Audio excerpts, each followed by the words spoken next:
Buenas tardes. Hoy les voy a hablar sobre San Pedro Apóstol. Su nombre de nacimiento fue Simón Bar-Jona. Su oficio fue pescador en el mar de Galilea. Fue apóstol de Jesús, para lo cual dejó su casa en Cafarnaúm. Fue el primer jefe de la Iglesia Católica. Pedro no tenía estudios, pero se distinguió por su fuerte personalidad que lo llevó a ser el portavoz del grupo. Era sencillo, generoso e impulsivo. Fue uno de los discípulos más cercanos a Jesús. A pesar de su personalidad impulsiva, tuvo también momentos de debilidad, como cuando negó a su maestro 3 veces la noche en que éste fue arrestado. Así se cumpliría la profecía que le había hecho Jesús. Sin embargo, se arrepintió y no volvió a flaquear en su fe.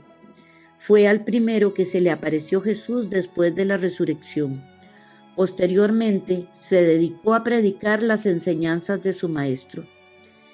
Según Mateo capítulo 16, versículos del 15 al 19, Pedro reconoció la divinidad de Jesús al declarar: «Tú eres el Mesías, el Hijo del Dios viviente».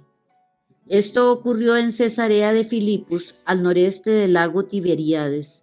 A lo que respondió Jesús: «Dichoso tú, Simón, hijo de Jonás, porque esto no lo conociste por medios humanos, sino porque te lo reveló mi Padre que está en el cielo. Y yo te digo que tú eres Pedro, y sobre esta piedra edificaré mi iglesia, y ni siquiera el poder de la muerte podrá vencerla. Te daré las llaves del reino de los cielos. Lo que tú ates aquí en la tierra también quedará atado en el cielo, y lo que tú desates aquí en la tierra también quedará desatado en el cielo».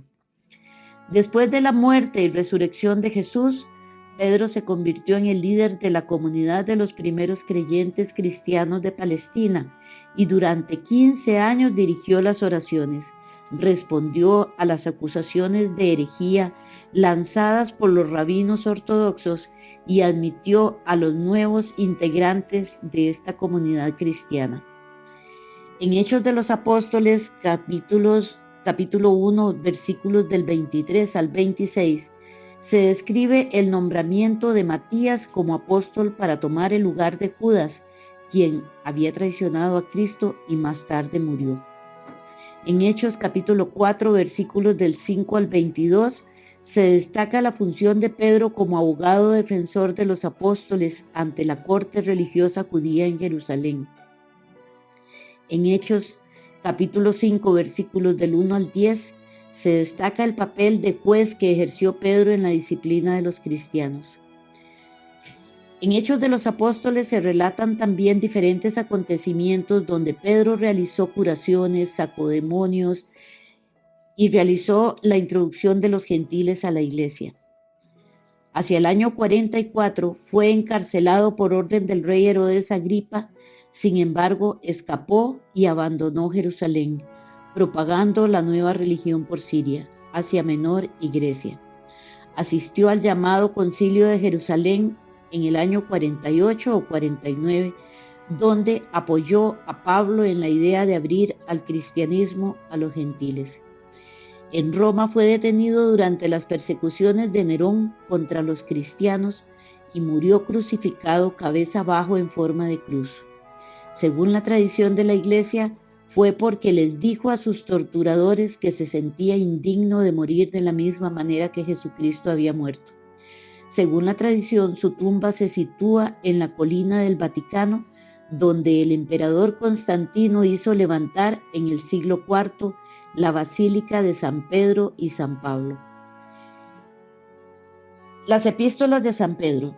En el Nuevo Testamento se encuentran 2 epístolas de San Pedro. La primera fue escrita en griego posiblemente en el año 64 y va dirigida a los hebreos dispersos del Ponto, de Galacia, Capadocia, Asia y Bitinia.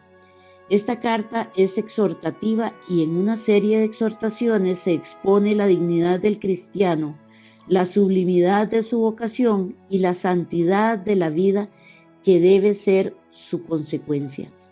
Recomienda obediencia, paciencia, respeto a la autoridad, amor a los enemigos y concordia entre los hermanos. Posteriormente, hay instrucciones para una vida pura y santa para todos, tanto laicos como dirigentes. En toda la epístola está presente Jesucristo con sus enseñanzas, padecimientos y consejos. La segunda epístola, escrita aparentemente unos meses después, es una continuación de la primera y se supone que fue escrita poco tiempo antes de su martirio.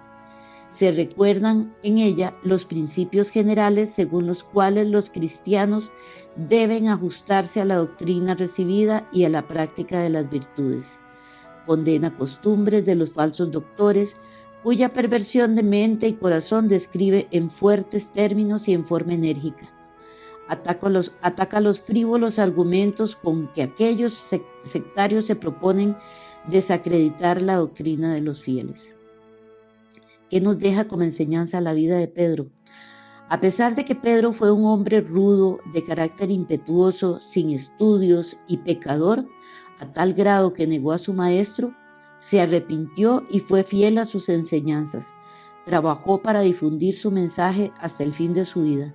De igual manera somos pecadores, pero si recurrimos al perdón de Dios y trabajamos haciendo su voluntad, podemos llegar a la santidad. Todos somos llamados a ser sus discípulos. Muchas gracias.